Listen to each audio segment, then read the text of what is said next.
Coming up on Night Vision News, Student Senate election results are out. We take a look at Iowa's ranking for animal welfare laws. And women's basketball had a win worth celebration. This is Night Vision News. Good morning and welcome to Night Vision News. I'm Gina Bowick. And I'm Taylor Webb. Thanks for joining us. Wartburg updated its password policy to tighten cybersecurity last week. Many students wonder why the change was necessary. A recent announcement from Wartburg's Information Technology Services regarding an update to password requirements had students scratching their heads over the necessity of the change. According to Chief Information Officer Lonnie Abbas, the reason is twofold: to allow students to create passphrases that are easier to remember, as well as to prevent hackers from accessing Wartburg College accounts. I would say that since I've been here at least once a week, we have seen that we know of a compromise from a remote location. And we have put in some processes to then reset that student's password or that staff's password and notify them, and then follow up to clean up and make sure that there's nothing been done inappropriate with their account or to their account. Abbas says that the move from requiring complex passwords of at least 8 characters to 15 characters with no complex character requirements has to do with the advancement of computing technology. We're lengthening it to 15, which makes it longer. And because of that, you can then have the passwords only expire once a year. And that's because it would take that much time for a computer with a computing capacity to be able to hack that with a raw hack. Abbas also has advice for keeping online accounts secure. It's best to get something you actually can type easily, that you can remember and you can type easily, that comes to you naturally. Make sure that your password for Wartburg is different than you use for other things, especially anything that's financial tied, banking, whatever. If any system you have has the ability to do multi-factor authentication, I would enable that. To make things easier on yourself, use something like a password management tool like LastPass to save those passwords and have them saved out there. There's many systems I have access to, have accounts on, that I don't even remember the passwords at all. They're all cached and saved in my LastPass, which has been verified as a secure encrypted site to keep track of that. Time will tell if these efforts will reduce compromised accounts on campus. Reporting for Night Vision News, I'm Ethan Faltzgraff. If you need to reset your password, be sure to follow the link on the My.Wartburg homepage or stop by ITS Help Desk on the first floor of the CTC. The Iowa State Singers stopped by the Wartburg Chapel on a recent run-out tour. The Wartburg Chapel was filled with song on Sunday, February 16th, when the Wartburg Choir hosted a concert with the Iowa State Singers. The ensembles have held concerts together for a decade, trading locations each year. The Iowa State Singers are directed by Dr. James Rohde, a colleague and friend of Dr. Lee Nelson. So Dr. Rohde and I go back a long way. I'm doing what I often credit him with the person who planted the seed in my heart and mind to go into music when I was in high school. He was the conductor at a college nearby and had an honor choir, and I made it into that honor choir, and my life was changed. The change that Rohde made in Nelson's life has impacted hundreds of students, including the students who performed on Sunday. Although their time together was brief, the concert was impactful. The concert in and of itself was just an hour and a half of choral bliss. It was just so much fun to be sort of bathed in beauty and great poetry and great music. When we come together, it's not a competition. It's truly a celebration of musical excellence. Both groups are excited to perform together for years to come. For Night Vision News, I'm Rachel Green. The Wartburg Choir's next performance is April 4th at 4 p.m. in the chapel. Wartburg Black Student Union has been the host of some recent events celebrating Black History Month on campus. The Wartburg Black Student Union organization is currently celebrating Black History Month by having one event per week. Last Tuesday, the BSU held an event called Does My Black Life Really Matter?, held on campus. The purpose of the event was to raise awareness on what is going on in the Black community. The BSU organization has worked to teach those who aren't in the Black community about how they view issues and what can be improved on and off campus to make Wartburg College a better place to attend. We're here to increase community awareness of the sensitivities and concerns of Black Americans on a local, national, and international level. Yeah, we can get better. In fact, when I come to a session like this and I hear students say, well, here's something that concerns me or here's something I've observed, I learn from that, and I'm able to go back and talk to the people I work with about, well, I heard this and I heard that. Is there a way we can address that? Is there a way we can improve that? So I would like for us, again, to reach that goal of this, totally inclusive, supportive environment, knowing that it's going to require a lot of effort and it's going to be slow progress. BSU's next event will be on Tuesday, February 25th in the Clinton Hall classroom at 11:30 a.m. For more information, email Wartburg Black Student Union at bsu@wartburg.edu. After a tense race, the Wartburg student body has chosen their next presidential team. The ticket of Yusra Malik and Emma Williams proved victorious in the Student Senate elections for the 2020-2021 school year, bringing an immediate sense of excitement to the pair. It was excitement, but also nerves all at once. And then after we got the news, it was just pure excitement, like a sense of relief almost, that all of the hard work that we put in ended up with the outcome that we were hoping for. The pair defeated Darren Kilpatrick and Brett Kelting with 61% of the presidential vote. Also victorious were Grace Grieving and Jordan Flaherty, both of whom were up for re-election and running unopposed. For Vice President-elect Emma Williams, this has been a long-time dream of hers that didn't seem like a reality until she met now President-elect Yusra Malik. Because for me, I've thought about running, while I've been on campus since my first year, but it wasn't realistic until I knew who I'd want to run with. Because for me, it was more about who I would run with, how we would work together, and going forward, how we would engage with the student body. I wouldn't just settle to run with anybody, and I felt 100% comfortable running with Yusra. The duo hopes their differing styles will translate well to running the student body in the coming year, as they approach the platforms they ran on, including improved communications on campus and student safety.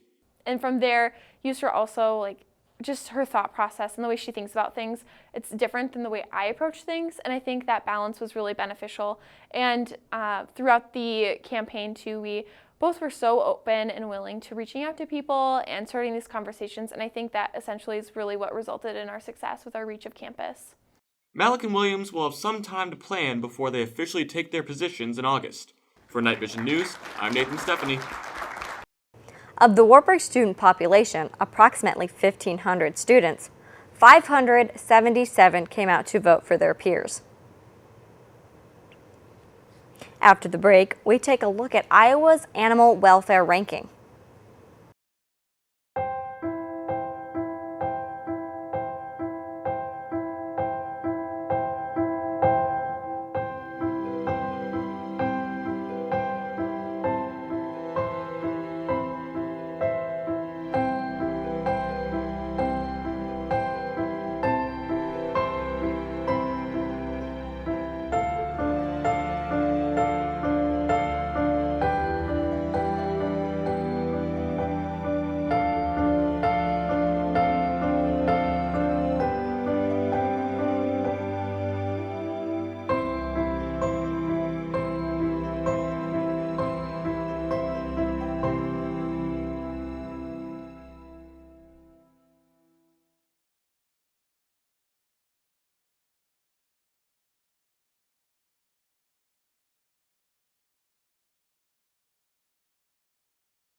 Do you know what to do if you're stuck on the railroad crossing? Get out of your vehicle.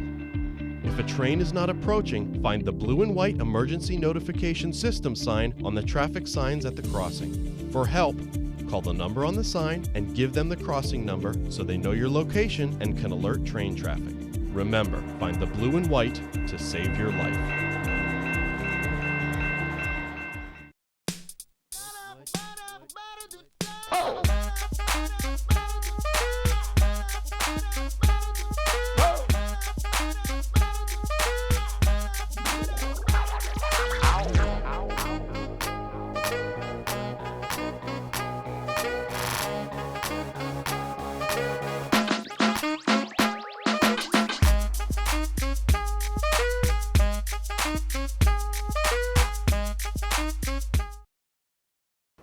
Wartburg College Service Trips has made another achievement for the second consecutive year. Every year, Wartburg College Service Trips send out 2 surveys to its participants. The participants have a chance to tell their stories of what they expect for the coming trip in the pre-survey and what they like from their experience in the post-survey. Wartburg College Service Trips, that grabs an assessment to see how many trips have went out with a number of participants. We then send that to the main headquarters, the Breakaway chapter of Service Trips, and then as a total they take count of how many people are on Wartburg College campus, how many people went on a service trip, and then they put that into their big configuration of all the service trips organizations around the U.S. Breakaway recently configured for the 2019 year that the Wartburg College Service Trip has reached the number 2 spot for service trip surveys on a national level. This has been their 2nd consecutive year for achieving this title. We have continuously, year after year, had a high percentage of our student body participate in service trips. And that says a lot to our mission of having that pillar, that core pillar of service, and our students really embrace that. It is something to be extremely proud of.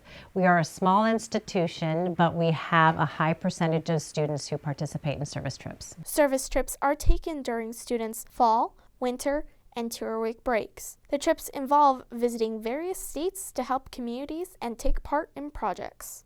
And so with service trips, these trips are specifically made very diverse. The participants are randomly placed on these trips. Most of the time, the participants that go on these trips don't even know each other. Before they go on the trip, they make those connections and learn more about people as well as the culture. Going on a service trip opens up new experiences for many students and is open to all students for each break. This gives each participant a chance to work within new communities they have never been to, as well as work with people they have never met. And it's a great way to bond with your Wartburg peers and really have a great time, as well as develop some really great understanding around a social issue and cultural competency. Reporting for Night Vision News, I'm Juliana Pelaez. Wartburg College Service Trips will be sending teams to Colorado, Oklahoma, Texas, and the Grand Canyon this winter break. The recent rankings of the animal welfare laws by the Animal League Defense Fund have been released. Iowa was ranked 49th in the country on animal welfare laws by the Animal League Defense Fund on January 28, 2020. The Animal Rescue League of Iowa, otherwise known as the ARL of Iowa, said on their social media post that Iowa has no felony provisions for first offense cruelty to animals and no felony provisions for animal neglect or abandonment. Colin Grace, a prosecutor for the ARL of Iowa, explains the reasonings for Iowa's rankings. Part of the reasons for those for that ranking is our companion animal cruelty laws are pretty bad. We don't have a first offense felony torture charge. We're one of 2 states that have that built in. The definitions of neglect, abuse, and torture are substandard. The penalties are incredibly lax, and our neglect statute, frankly, doesn't cover every basis for what we typically see as neglect. According to the ARL's website, the animal cruelty law, House Bill 737, did not pass the 2019 legislative session. The bill will help explain and define abuse, neglect, and torture, as well as increase the punishment that follows. Grace said he and other advocates fear violence against animals could escalate to people if strict laws aren't passed soon. It's really difficult to charge torture or abuse, and neglect doesn't cover all your bases, like I said before, so it fixes those issues. It increases the penalties so that these crimes are treated with the weight and gravity that they deserve, especially knowing that there's a definitive link between abuse and violence towards animals and future escalations of violence towards other people. I mean, if you've ever seen a true crime documentary, you might see the trope of, the serial killer started off with the neighborhood cats. That actually bears out in the research, it turns out. So to combat that, our bill mandates mental health evaluation and treatment following a conviction under most of those circumstances. Grace said both he and the ARL of Iowa will continue to put pressure on lawmakers to change state laws. Reporting for Night Vision News, I'm Taylor Webb. If you would like to learn more about what this bill is or what the ARL is doing, you can go to the ARL Humane Action Network page, which is on their website at www.arl-iowa.org. Now let's take a look at the weather. Gina, what can we expect this week? For Friday, we have a high of 36 and a low of 20 degrees with sunny weather. For Saturday, partly cloudy with a high of 41 and a low of 22. And for Sunday, cloudy with a high of 44 and a low of 28. And for Monday, snowy with a high of 37 and a low of 26. Tuesday will be cloudy with a high of 34 and a low of 19. And Wednesday will be cloudy with a high of 26 and a low of 11. And lastly, for Thursday, partly cloudy with a high of 18 and a low of 5 degrees. We will have more for Night Vision News after the break. What are you doing in there? What's that? I wouldn't do that. What are you doing? What are you looking for?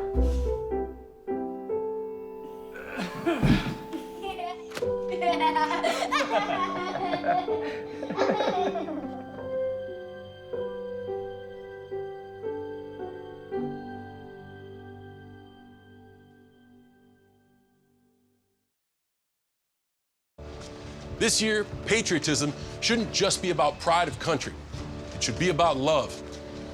Remember that to love America is to love all Americans, because love has no labels. Some things in your medicine cabinet are more dangerous than others. When it comes to prescription drugs, opioid pain medicines can be addictive and even deadly. Keeping unused opioid medicines in your home is risky. Half the people who misuse prescription pain medicines get them from a friend or family member. Over 100 Americans die every day from an opioid overdose, and millions are addicted to opioids. But you can be part of the solution to the opioid crisis. Go through your medicine cabinets, drawers, anywhere you keep unused opioid pills, patches, or syrups, and find out how to dispose of them safely. Visit fda.gov/drug disposal for details and remove the risk of opioids in your home. Welcome back. Joining me now in the studio is third year Madison Teacup. Thanks for joining us, Madison. Thank you for having me. So I guess, how many years have you been involved in the demo show? This will be my third year being involved. And I guess, how did you initially get involved with it? So my freshman year, I was in general chemistry with Dr. DeVries, and she initially introduced the topic to us, as well as being involved with Chemistry Club. And what demonstration are you being involved with? So I'm actually in 2 demonstrations this year. My favorite one would be the ping pong ball explosion, and then I'm also involved with a really cool demo called Hot Ice. Can you explain a little bit of what Hot Ice is? Yeah, so Hot Ice is basically using a super saturated solution that has typically a lower melting point. And so what we do is we boil it so that it's a liquid, and then when we introduce a crystal to the solution, it'll crystallize, but it'll be a very hot reaction. And so even though it looks like ice, it is very warm. And can you give us a little preview of what other demonstrations we'll expect to see? Yeah, so the theme of this show is smoke and mirrors. So everything has to do with illusion and magic, and so it's going to be a very fun show. I guess, why should people come to the demo show? Well, for kids, it's a very unique way to get introduced to different science, different concepts and theories, as well as just having a really fun time and getting to see some really cool experiments happen. And what is your favorite part of the demo show? My favorite part would definitely be interacting with the kids before and after the show, find out what they're excited for, what they thought was really cool, and just watching how excited they get. Can you tell me what demonstrations you've been involved in the past? So my first year, I was involved with a demonstration involving sound waves. And so we put a thing making noise in a bell jar, removed all of the air from the jar, and then showed that without airwave, sound cannot travel. And then last year, I was involved with a fire tornado, which we spun the fire basically, and allowed air to enter and leave in a very specific manner to make the fire spin. And then now this year, ping pong ball explosion and hot ice. What are you expecting for themes and demonstrations later in many years to come, I guess? We always look for new angles to get different concepts. And so I'm sure we will explore more things with fire, because that's always an interesting thing to see visually, and just all sorts of stuff. And can you tell me what the show means to both the physics and chemistry departments? So for both departments, it gives us a chance to show our community what we're doing and to give them a little piece of Wartburg College sciences and just show that to everybody. And you mentioned before that there'll be little activities before and after. What types of hands-on activities can we expect? Yeah, so we try to include some things that the kids can actually do themselves, get more involved and learn a little bit more from it. So a lot of times we have demonstrations involving balance and different little things. You can like use pressure to shoot a little pipette rocket and just things like that they have fun with. Well, thanks for joining us again, Madison. The demo show is this weekend, February 22nd at 7 p.m. in Newman Auditorium, correct? Yes. After the break, Josh Hamlin will bring us updates on campus sports. Hey Bobo, do trees tell each other stories? I'm sorry, I'm afraid I don't know that. Hey, why don't we go find out? Listen. Do clouds take naps? I couldn't tell you. Dad, do stars visit their friends? Look!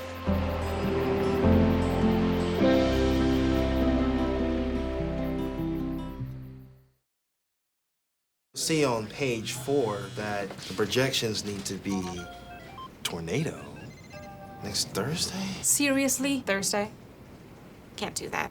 This is really inconvenient. I have yoga that day. I have no time for this. So. I can't do Thursday, but I can do Friday. Disasters don't plan ahead. You can. Talk to your loved ones about how you're going to be ready in an emergency. Don't wait. Communicate. Welcome to sports. I am Joshua Hamlin. Starting off our morning, an unfortunate surprise for Wartburg Wrestling. The night's top-ranked wrestling team was stunned by the third-ranked Loras Duhawks in the ARC Conference Championship on February 14 with a loss of 19-17. This ended Wartburg's title streak after 27 seasons. This also ended the dual streak of 220 straight victories dating back to 1994. Despite wins for the Knights in 4 weight classes, a major decision from Loras' #1 ranked 197 weight class wrestler Guy Patron Jr. sealed the Duhawks' victory with help from 4 other weight classes. Wartburg drops to 16-1 overall, looking toward the Central Region Championships in Dubuque. Transitioning over to basketball, the women's team had a very good week. The Wartburg women's basketball team defeated the Simpson Storm last Saturday 102-62, breaking 100 points for the 5th time this season. The Storm started off leading the Knights until the end of the first quarter. Emma Gertis and Tori Hazard led the Knights with 19 points each. The Knights carried their momentum into Wednesday night's game to earn a victory against the conference leading at the time Loras Duhawks 79-76 in OT. Peyton Draper led the Knights with 15 points. With the win, the Knights improved to 13-2 in conference play and claiming first place, with the Duhawks now trailing behind with a record of 12-3. The Knights will end their regular season on Saturday in Dubuque at 2 p.m. 2 Wartburg legends accomplished major achievements in their basketball careers during a game last Wednesday. Wartburg head coach Bob Amsbury in his 14th season at Wartburg earned his 400th career win, coaching in last Wednesday's game versus Buena Vista. In that game, senior Emma Gertis collected her 1,000th career point. She had become the 17th Knight to do so, Coach Amsbury talks about how he feels about the honor of his 400th career win and what makes his team successful and his next goals as coach. We're just trying to get the next one. I've been doing it a long time. I've been fortunate to have some really good players. I've got a great coaching staff with me, and you surround yourself with good people, and over time I think those things can pile up a little bit. Our biggest thing is having great team culture, and we work really hard on making sure that that's a positive for us, and just making sure that everybody's on the same page, going the same direction. And this group that I have right now is as good as any that I've had as far as culture goes. And I know that's kind of a buzzword these days in coaching, but it certainly has been great for us, and our kids have bought into it, and we know that we're a lot better when we're together. Amsbury credits Coach Don Molnar at McMurray for why he became a basketball coach. Senior Emma Gertis also highlighted how she feels about scoring her 1,000th point, her experience as a Knight, and her goals for the rest of the season. Just work your butt off every day and have fun with it. Basketball is something that I'm really passionate about, and I have a lot of fun when I play, so it's really cool. I'm a really big team player, so personally 1,000 points, it's cool, but if that's the best thing that happened this season, I think I'd be pretty bummed. So we're looking to get the conference championship and win the conference tournament and go far in the national tournament. So Gertis looks to play as a Knight deep into the NCAA tournament with her teammates. After she graduates in May, she plans to attend Allen College to become a nurse. For Night Vision News, I am Joshua Hamlin. Both Amsbury and Gertis still have big goals for the Knights basketball team this season. They are at the end of the regular season with their matchup tomorrow versus the University of Dubuque, and they have the #1 seed for the American Rivers Conference Tournament in reach. Not done yet this season for the Knights. Join us after the break to take a look at this morning's top stories. When I first saw Turtle, my heart was full. Now I'm anything but lonely. We have this deep connection, this heart connection. He just wants to be close to you and part of your life. Every day with Turtle is a perfect day. He's an incredible companion and my best friend. When I'm holding her, it makes me feel calmer. It's a sensory thing. It's a thing with Asperger's. I've seen adults react to my daughter when she has meltdowns, like she's from a different planet. And this little animal just sat next to my child and was just like, it's gonna be cool. When I retired from the Navy, I found myself on a void in my life that had been filled by the people that I served with. Tommy really brought an important factor to my life. I think everything he does shows how much he loves us. When we adopt a shelter pet, we discover they're a little bit of a lot of things. But they're all pure love.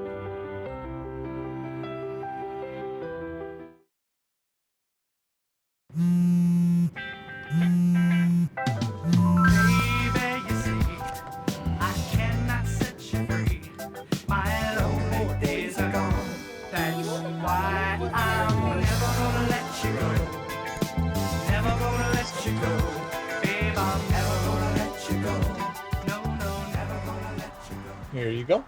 Thank you. Thank you.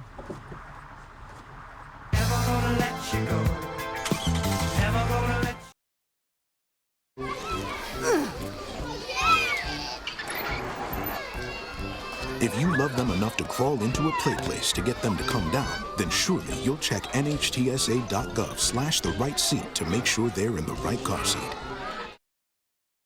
Welcome back. Before we go, let's take one more look at today's top stories. Student Senate looks to the future. Iowa has room for improvement on animal welfare laws. And women's basketball celebrated much more than a win. Thanks for tuning in to Night Vision News. To stay up to date with all of our KVN content, be sure to follow us on Facebook and Nightwire.com. Thanks for joining us today. For Joshua Hamlin and Taylor Webb, I'm Gina Bowick. Have a great day.